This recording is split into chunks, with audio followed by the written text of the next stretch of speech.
Boa noite a todos. É um prazer enorme estar aqui mais uma vez, podendo contribuir com essas reflexões que são tão importantes para todos nós, né? Bom, o tema de hoje não é um tema fácil. Nós vamos falar aqui sobre o Sermão da Montanha, que é justamente um código de ética, recheado de lições de caráter muitas vezes simbólicos, né? E que o Cristo falou quando subiu ao monte para os seus discípulos e para aquela multidão que o rodeava. Eu fico aqui pensando que aquelas pessoas estavam, assim como nós nos dias de hoje, sedentos de uma palavra amiga, de uma palavra de conforto, de uma palavra de consolação. Muitos queriam entender o que era que o Cristo gostaria de nos dizer. O que é o reino dos céus? Senhor, como devo me comportar no dia a dia? Então, realmente, o Sermão da Montanha, começando aí pelo finalzinho, que é o que me chamou um pouco a atenção, né, e que Jesus nos recomenda, né, após a sua pregação, ele nos recomendou que ouvíssemos as suas palavras e as cumpríssemos fielmente. Ele diz que aquele que fizesse isso seria assemelhado ao homem prudente. O homem prudente, todos nós sabemos, é uma alusão ao homem de bem, né, estudado por Kardec, colocado em suas obras, ou ao homem justo, né? Justamente para que somente seguindo os passos e as pegadas de Jesus é que nós poderemos então ser pessoas melhores. O Sermão da Montanha, sem dúvida, é o coração do seu evangelho e nos traz um roteiro ético do bem proceder. Muitas vezes nós discutimos hoje o que é ética, o que é moral, mas o importante dizer, tomando uma pela outra, é que justamente nós devemos nos comportar corretamente, respeitando as leis de justiça, amor e caridade e todas as demais que nos proporcionam uma melhoria espiritual. Isso é de extrema importância. E o Sermão da Montanha, né, embora ele tenha uma linguagem simbólica, quando Jesus faz referência a sermos nós a luz do mundo, a sermos nós o sal da terra, ele nos queria deixar algo que pudesse se perpetuar, e se perpetuou. O Sermão da Montanha é muito estudado por todas as correntes religiosas, né? Não só as correntes relacionadas ao cristianismo, mas outras também estudam pela sua profundidade e pela sua lição, que é realmente magnífica, né? Todos sabem que o Pai Nosso, ele está inserido dentro do Sermão da Montanha. Então aquelas pessoas gostariam de saber como conversar com o Pai, como que eu devo fazer, e Jesus então nos ensina a oração modelo, ou o Pai Nosso. Ele nos dá ali também uma outra coisa que eu julgo ser de extrema importância falarmos aqui, né? Jesus, ele muda o paradigma da interpretação e do comportamento das pessoas diante da lei judaica. Então, quando ele faz referência ao homicídio, ao adultério, ao falso testemunho, ao amor que devemos ter pelos nossos inimigos, ele usa uma expressão, eu porém vos digo. Então, se nós pararmos, e eu parei quando li o Sermão da Montanha por diversas vezes, quando nós paramos e pensamos, eu porém vos digo, é uma mudança de rota, é uma forma de nos comportarmos de uma outra maneira. Atualmente, o olho por olho, dente por dente, não tem mais sentido de existir. Ele não cabe mais na nossa sociedade, que é justamente o quê? A vingança, pagar com a mesma moeda. Jesus não nos ensinou isso. ele diz que nós devemos então perdoar, né? Antes de acusarmos uma pessoa, vermos o cisco no olho do nosso próximo, para que olhemos para dentro de nós e viéssemos a perceber que há uma trave encravada no nosso olho, porque realmente nós somos cegos em relação às nossas faltas, aos nossos erros, às nossas imperfeições, né?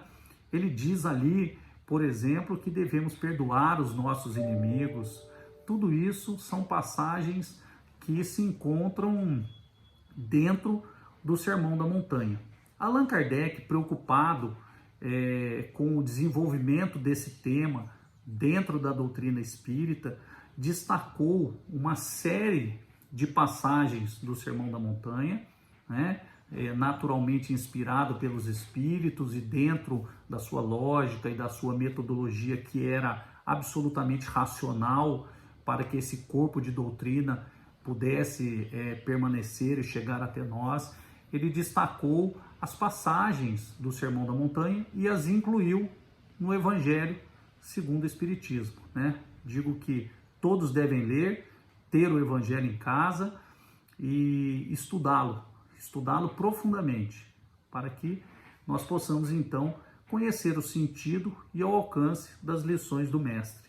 Jesus não estava ali refletindo as leis de Deus, aquilo que ele aprendeu de seu Pai, aquilo que ele conheceu no mundo espiritual, naturalmente nas instâncias mais elevadas, de maneira casual. Jesus sabia exatamente aquilo que deveria ensinar aos seus irmãos e nos deixou esse roteiro de luz que nos leva à redenção espiritual. O Espiritismo, ele tem diversos temas e é muito legal porque as coisas vão se entrelaçando, né? É como uma rede que você vai notando que existe durante os seus estudos espíritas. No Livro dos Espíritos, por exemplo, lá diz que a encarnação ela tem a finalidade de aperfeiçoamento do espírito. Então, nós temos um porquê de estarmos aqui, né?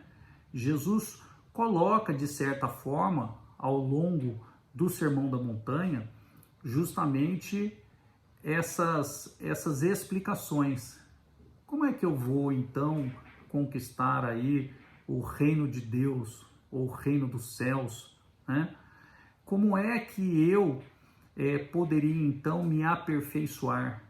Jesus, ele diz que esse tipo de desejo que todos almejam, né? Para alguns, o reino dos céus é felicidade na própria terra, para outros seria estar numa instância espiritual, sem as provas e as expiações que nós temos aqui. Então, diversas referências nós podemos aí extrair do Sermão da Montanha. Quanto mais nós lemos, quanto mais nós estudamos o sermão, mais nós vamos entendendo o sentido e a profundidade, né? Mas em algumas passagens parece contraditório. Quando Jesus diz bem-aventurados os aflitos, nós ficamos pensando, felizes os aflitos? Quer dizer, então eu preciso sofrer para ser feliz? Quando ele fazia ali, na verdade, uma referência à própria lei de causa e efeito, no sentido de um resgate espiritual que todos nós temos que fazer durante a nossa estadia na Terra, né? Porque eu já disse em outros vídeos que nós estamos aqui de passagem, né? Aqui não é a nossa casa, a nossa morada definitiva. Somos espíritos imortais, viemos do mundo espiritual e usamos os corpos como instrumentos para o nosso burilamento, para o nosso aperfeiçoamento espiritual. Então, é realmente bem curioso notar que todas aquelas lições que estão ali, né, nos remetem aos dias atuais. É antigo, mas é moderno. é super novo, né? Esses dias eu ouvi dizer assim, bom, o que é o mais importante? E a pessoa respondeu, é o que importa, né? Então a gente fica pensando o que importa realmente nessa vida transitória, nessa vida passageira, se não passar pela porta estreita, pelas dificuldades, né? Pelas consequências criadas pelas nossas próprias atitudes, porque nós somos realmente cegos, né? É como ser caolho, ou cego inteiro ou caolho.